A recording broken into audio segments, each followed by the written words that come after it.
오늘 함께 보실 하나님의 말씀은 마태복음입니다. 시작 마태복음 5장 1절에서 4절 말씀입니다.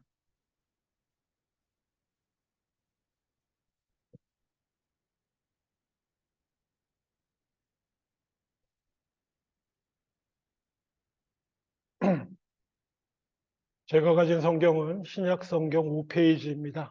마태복음 5장 1절로 4절 말씀입니다. 제가 봉독합니다. 예수께서 무리를 보시고 산에 올라가 앉으시니 제자들이 나아온지라 입을 열어 가르쳐 이르시되 심령이 가난한 자는 복이 있나니 천국이 그들의 것이며 애통하는 자는 복이 있나니 그들이 위로를 받을 것이며. 아멘. 아멘. 예, 사순절 둘째 주일입니다. 사순절 기간 동안에 우리가 예수님의 행하심과 가르치심, 공생애를 살펴보고 있습니다. 예수님이 전하신 말씀 중에 굳이 나눌 필요는 없겠습니다만은 가르침의 최고봉이라고 할 만한 것이 있다고 한다면 산상수훈의 말씀이요. 그리고 그 중에서도 팔복이 거기에 해당되지 않을까라는 생각이 듭니다. 구약 성경에 모세가 시내산에서 받은 십계명이 있다고 한다면 신약에서는 예수님이 산 위에서 가르치신 팔복의 말씀, 팔복뿐 아니라 산상수훈의 말씀은 좀 더 뒤에 가르치심 다 연결됩니다만은 그 말씀이지 않을까 생각이 들어서 그 부분도 조금 이 사순절 기간에 좀 간단하게나마 나누기를 원합니다. 특별히 오늘은 심령이 가난한 자 그리고 애통하는 자 말씀을 좀 나누었으면 합니다. 혹시 축구 선수 중에 영국의 축구도 잘했고 잘생기기로도 유명한 데이비드 베컴이라고 하는 축구 선수가 있습니다. 1990년대에 아주 날렸던 선수인데요. 혹시 아시는 분 있어요? 저만 아는 거 아니고. 이영준 씨는 감사합니다. 잭들어 분들은 다 아시는군요. 감사합니다.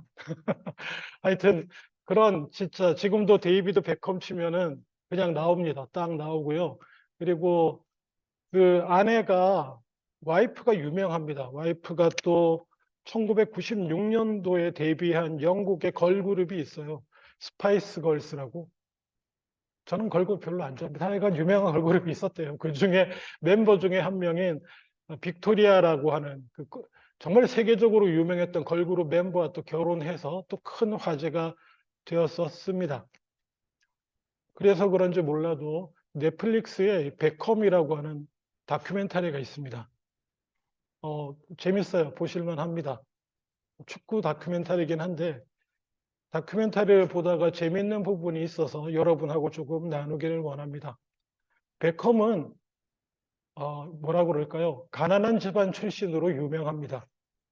그냥 노동자 집안, 누나 있고 여동생 있고. 그래서 자기가 성공한 후에 아버지와 누나와 여동생을 본인 돈으로 많이 부양했던 그렇게 유명한 사람이 베컴이고, 그야말로 평범 조금 밑에인 노동자 집안, 물론 영어로는 워킹 클래스라 이렇게 표현하는데 제가 볼 때 워킹 클래스는 약간 영국은 아직 계급 제도인 거 아시죠? 아직 귀족 계급이 있습니다. 그냥 평민 정도의 표현일 거라는 생각이 드는데 어쨌든 그냥 전형적인 그런 계급이었어요. 그래서 이제 다큐멘터리에 이제 그 부인되는 빅토리아, 그 아이돌 그룹 출신 빅토리아가 베컴과 만났을 때 상황을 이렇게 얘기하는 부분이 있습니다. 그래서 보통 오늘날에도 그렇잖아요. 큰 축구 경기 있으면 무슨 유명한 걸그룹 경기장에 가가지고 뭐 시축도 하고 뭐 이런 행사하는데 그때 갔어요. 이 스파이스 걸스가 갔는데 거기서 빅토리아가 베컴을 본 거예요. 첫눈에 본인도 반했다고 얘기하면서 보니까 경기 끝나고 이제 막 선수들 왔다 갔다 하는데 베컴은 자기 가족들과 함께 막 얘기하면서 있더라는 거예요. 그래서 자기도 참 가정적인데 잘생기기까지 했는데 저 사람도 참 가정적일 것 같다 이런 생각이 들어서 너무 마음에 들었대요. 그러면서 우리도 다 양쪽 부모님들 다 열심히 일하시는 분이셨고 그러면서 이렇게 말해요. 우리 둘 다 노동자 계급이었고 이렇게 말을 합니다. 물론 영어로 워킹 클래스였고 이렇게 얘기를 하는 건데 우리 둘 다 워킹 클래스, 우리 집안 다 두 집안 다 워킹 클래스 출신이고 부모님들도 다 열심히 일하시는 분들이고 이렇게 막 하니까 갑자기 베컴이 밖에 인터뷰는 와이프하고 있으니까 와이프하고만 인터뷰하고 있으니까 화면 밖에 있다 이렇게 슬쩍 들어와가지고 솔직히 말하라고 뭐라고 말하냐면 당신 학교 다닐 때 아빠가 무슨 차로 데려다 줬지? 그렇게 물어요. 그렇게 그냥 농담 반 진담 웃으면서 우리 둘 다 워킹 클래스고 같은 노동자 집안에 뭐 다 열심히 일하는 부모님 밑에서 크고 뭐 이런 얘기 막 하니까 아빠가 무슨 차로 당신 데려다 줬냐고 이렇게 물으니까 이 빅토리아가 갑자기 버벅거립니다. 단답형으로 설명이 안 되고 상황에 따라 다른데 어쩌고 저쩌고 막 이러다가 계속 베컴이 다그쳐요. 아니 그냥 무슨 차로 학교 갔냐고. 롤스로이스요. 롤스로이스. 알죠, 여러분? 롤스로이스. 아무나 못하는 차 롤스로이스. 사고 싶어도 골라서 차를 줍니다. 아무리 돈이 많아도 안 주는 차가 롤스로이스예요. 차 파는 사람이 심사해가지고 주는 차가 롤스로이스인데 고등학교 다닐 때 롤스로이스 타고 학교 다니는 사람이 빅토리아예요. 근데 뭐라고 말하냐면 베컴이나 나나 똑같은 워킹 클래스에 맞아요. 어떻게 보면 단어 자체로 보면 귀족 아니잖아요. 빅토리아 내도 귀족 집안은 아니에요. 귀족 집안은 아니지만 그렇다고 해서 롤스로이스 몰고 다니는 평민하고 그리고 또 뭡니까? 그야말로 걸어서 다니는 평민하고 같을 수가 없지 않나 이런 생각이 듭니다. 근데 제가 왜 이 얘기를 드리냐 하면은 산상수훈에서 제가 제일 좋아하기도 하고 그리고 어쩌면 핵심이라고 말할 수 있는 제일 첫 번째 선포의 말씀이 가난한 자는 복이 있나니입니다. 물론 마태복음에는 심령이 가난한 자는 복이 있나니 마찬가지긴 합니다만 이렇게 말하고 있고 오늘 한번 내려주시겠어요, 집사님? 오늘은 사실 누가복음 6장을 좀 많이 보게 될 텐데 누가복음 6장에도 20절 한번 보세요. 너희 가난한 자는 이렇게 되어 있거든요. 그러니까는 가난한 자는 복이 있나니 이렇게 선포를 하신단 말이에요. 가난한 자가 복이 있다. 누가 가난한 자입니까? 베컴은 스스로 가난하게 컸다고 생각하고 있었고요. 빅토리아는 어떻게 생각했을까요? 베컴 와이프 빅토리아. 롤스로이스를 타고 고등학교를 출퇴근을 했지만 본인 생각에 스스로 뭐예요? 우리도 노동자 평행 계급이고 베컴이나 나나 그럴 수 있는 것입니다. 가난한 자가 복이 있다고 하는데 사실 이 가난한 자의 의미를 해석하기 위해서는 해결해야 될 문제가 한 두어 가지 이상 있습니다. 첫 번째, 오늘 읽은 예수님께서 마태복음에서는 심령이 가난한 자라고 분명히 말씀하신 반면에 누가복음에서는 보시다시피 그냥 가난한 자는 복이 있나니 이렇게 말씀하셨거든요. 이거 문제도 사실은 해결을 해야 됩니다. 죄송합니다. 큰일 났네요. 설교를 녹음해야 되는데 제가 녹화 버튼을 누르지 않고 시작했습니다. 자, 서로는 날리도록 하겠습니다. 죄송합니다. 요즘. 자, 다시 본문에 들어가서 마태복음 5장 1절 그리고 누가복음 6장에 나오는 가난한 자는 복이 있다가 해결되어야 될 문제가 몇 가지 있는데요. 그중에 가장 큰 것은 산상수훈의 마태복음 말씀에서는 심령이 가난한 자가 복이 있다고 하셨고 그리고 누가복음에서는 그냥 너희 가난한 자들은 복이 있다라고 말씀하신 점입니다. 이거 두 개가 해결되어야 될 문제고요. 또 하나 문제는 그러면 가난한 게 뭐냐입니다. 질문 드릴게요. 그냥 여러분에게 툭 던지겠습니다. 여러분 가난하십니까? 자, 집사님 여기 캐나다에 집 있으세요? 자기 거는 아니지만 월세 있으세요? 네. 차 혹시 몇 대세요? 네, 차 한 대 있으시죠? 예. 이상입니다. 가난하시됩니다. 예, 빅토리아에게 물어보는 백컴 같은 심정이 약간 드는데 어디까지가 가난입니까? 물론 두 가지 기준이 있을 거예요. 두 가지 기준. 그야말로 객관적인 의미에서 가난, 경제적이고 객관적인 의미에서 가난, 그리고 또 뭡니까? 주관적인 의미에서 가난이라고 하는 것이 있을 수 있을 겁니다.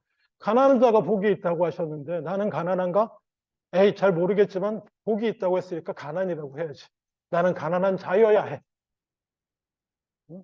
비록 집도 있고 차도 있고 굶을 거 걱정 안 하고 아프면 어디 병원 어디 갈지 걱정 안 하고 살지만 나는 가난한 자여야 돼. 그래서 그렇지. 심령이 가난하면 되지. 예수님 누가복음에서는 가난한 자가 복이 있나니라고 말씀하셨지만 마태복음에서는 심령이 가난한 자가 복이 있다고 하셨으니 내가 집도 있고 차도 있고 자식도 있고 잘 크고 건강해도 나는 심령이 가난할 거야. 아멘? 이게 보통 문제가 아니거든요. 가난한 자에 대한 축복의 선포가 뭡니까? 하나님 나라가 그들의 것이다. 천국이 그 가난한 자들의 것이다. 라는 선포기 때문에 이게 보통 문제가 아닙니다. 저는 캐나다 와서 지금까지 항상 정부가 제시하는 5인 가족 기준 수입 밑에 살아왔습니다. 제가 가난한 사람입니까? 항상 텍스 리펀을 풀로 받아왔고요. 지원을 풀로 받으며 지금까지 살았습니다. 내가 가난합니까? 그 라인 위에 계시는 여러분은 가난하지 않습니까? 사실 저는 그런 면에서 캐나다에서 가난하다 말할 수도 있지만 전 세계적인 기준으로 말할 때 가난하다 가짜도 입에 꺼낼 수 없는 삶을 제가 살고 있습니다. 오래전에 유행했던 세계가 100명이 사는 마을이라면 뭐 이런 책 보신 기억 있으세요? 기억은 가물가물합니다만 집에 컴퓨터가 있고 인터넷이 되면 100명 중에 1명이요. 1%입니다. 1%. 1%인지 10%인지 그냥 이건 기억이 가물가물하니까 나중에 찾아보세요. 우리가 언젠가 말씀드렸다시피 캐나다의 이 복지 혜택을 받고 산다는 것만으로도 전 세계로 따지면 몇 퍼센트 안에 들 것 같습니까? 못해도 10% 안에 들 겁니다. 전 세계 기준으로 이런 삶을 살고 있는 사람들은. 제가 가난합니까? 가난한 자가 복이 있다고 했는데 누가복음을 적용하더라도 너희 가난한 자여 복이 있다. 그렇게 적용되기는 힘들 것 같습니다. 많은 사람들이 아마 한 번 말씀하셨을 것이라고 여겨가지고 이 마태복음의 심령이 가난하다는 말씀과 그리고 누가복음에 가난한 자가 복이 있다는 말씀을 어떻게든 조화시켜 보려고 얘를 신학자들이 고민을 했습니다. 신학학자들이 고민을 하고 여러 가지 대답을 내어 놓았었지만은 글쎄요. 그냥 저는 딱 두 번 말씀하신 거 아닌가 이런 생각이 듭니다. 그냥 제 개인적인 생각엔 단위에서는 많이 모인 사람들에게 공식적으로 선포하신 것이고요. 그리고 누가복음을 보면 약간 분위기가 이렇게 좀 작아져요. 제자들을 보시고 이러시되 그리고 보면 팔복이 아니고 천천히 읽어보시면 가난한 자는 복이 있나니 하나님의 나라가 너희 것이며 21절 지금 줄인 자는 복이 있나니 너희가 배부를 것이며 지금 우는 자는 복이 있나니 너희가 웃을 것이며 인자로 말미암아 사람들이 너희를 미워하며 멀리하고 욕하고 너희 이름을 악하다여 버릴 때에는 너희에게 복이 있도다. 정확히 말하자면 누가에서는 예수님께서 네 가지 복만 말씀하고 계십니다. 물론 마태복음의 팔복하고 다 겹치는 것이긴 한데 어떻게 보면 보다 압축됐다고 할까요? 핵심적인 것만 모아놨다고 할까요? 제일 마지막 네 번째 복은 뭡니까? 팔복에도 제일 마지막에 나오는 거예요. 그러니까는 중요하다고 할까? 핵심적인 걸 딱 추려가지고 제자들에게 말씀해 주신 느낌이 강하게 납니다.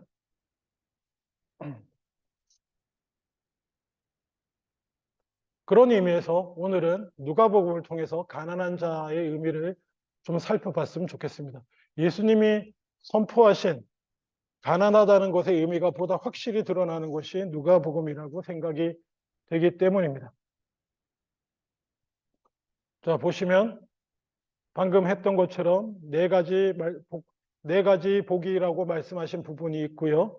그리고 23절 보시면 그날에 기뻐하고 뛰놀라 하늘에서 너희 상이 큼이라 그들의 조상들이 선지자들에게 이와 같이 하였느니라 라고 사복의 말씀을 하신 후에 누가복음은 조금 특이합니다. 예수님이 다른 말씀도 하세요. 집사님 그 다음 넘겨주시겠습니까?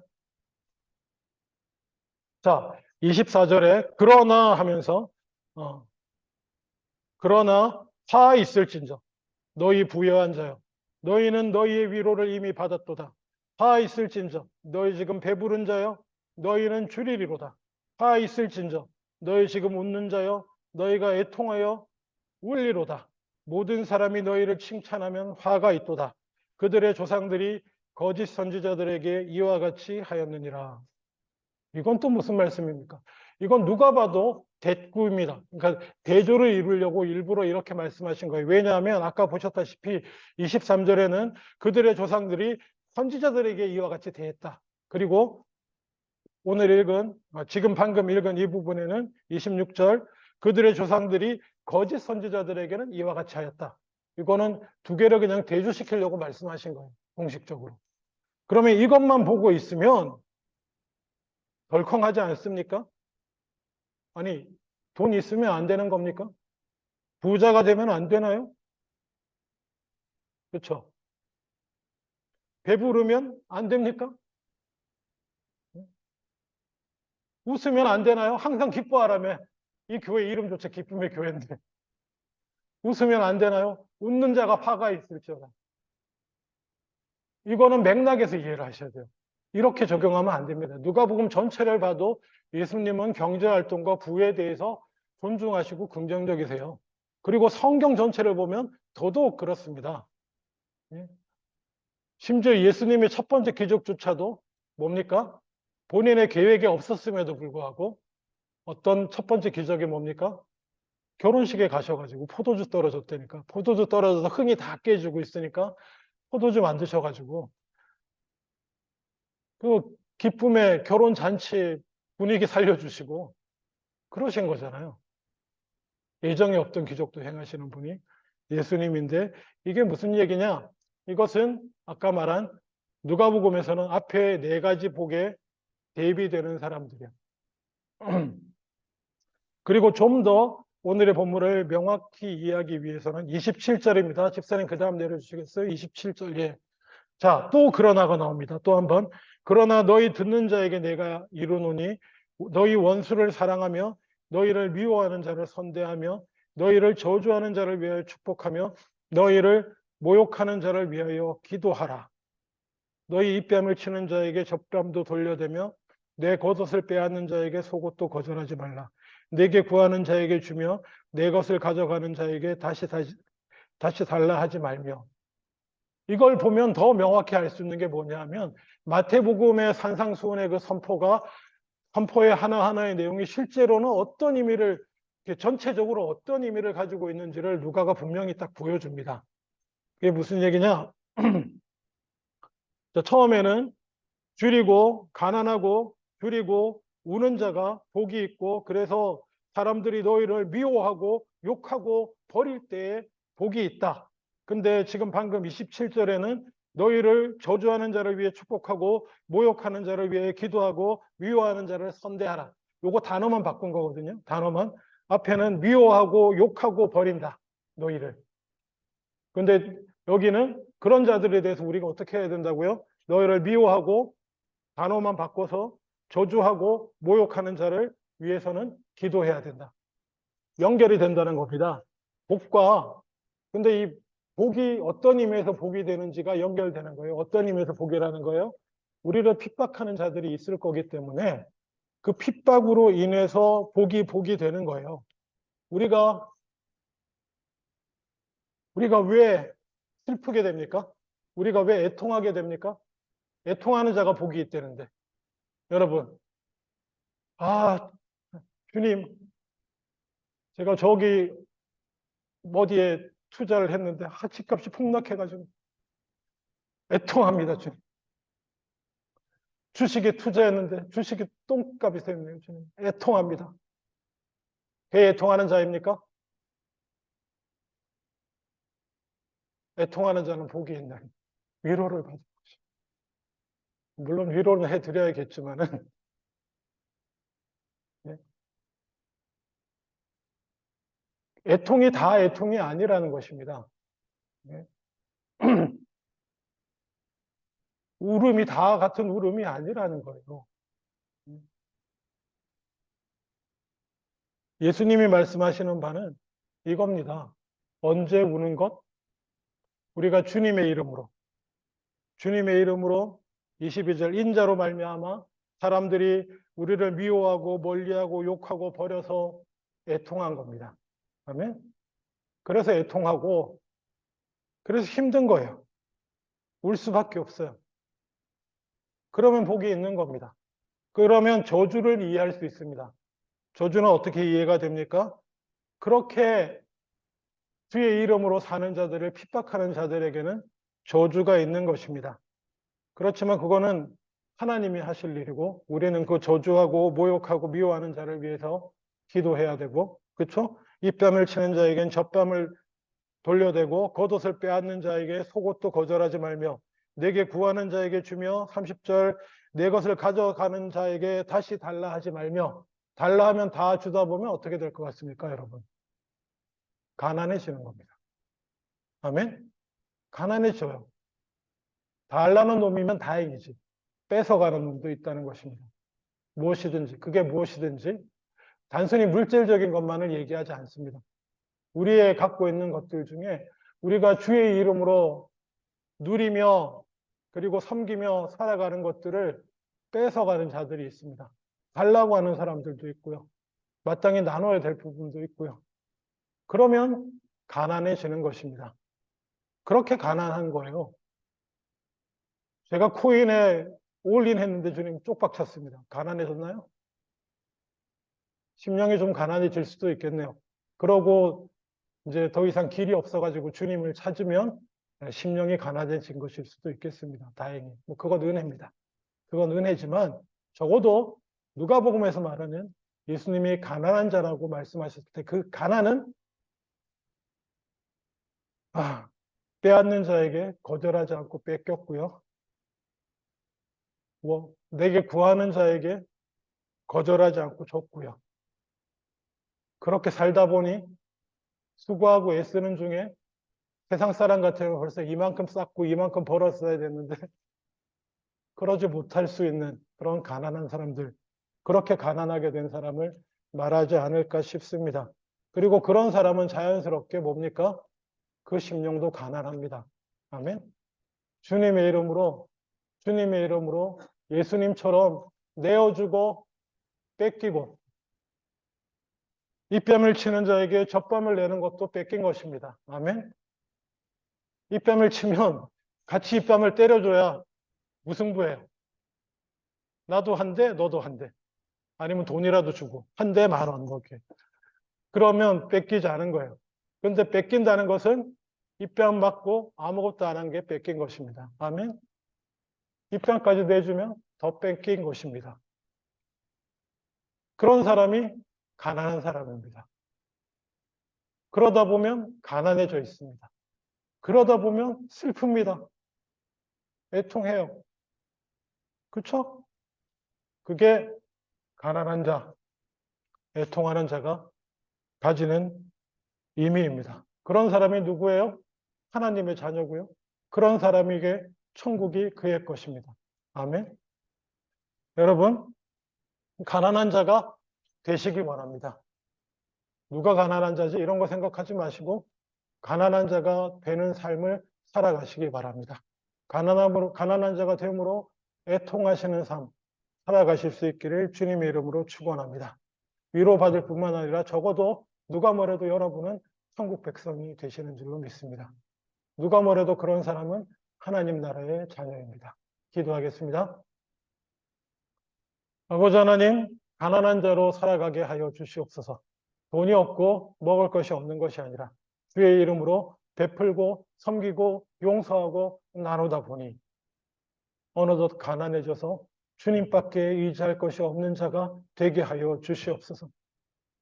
어느덧 나도 모르게 슬프고 애통할 때마다 주님의 은혜가 가득하여 위로받는 그런 인생, 그런 가난한 자로 살아가게 하여 주시옵소서. 감사드리고 예수님 이름으로 기도합니다. 아멘.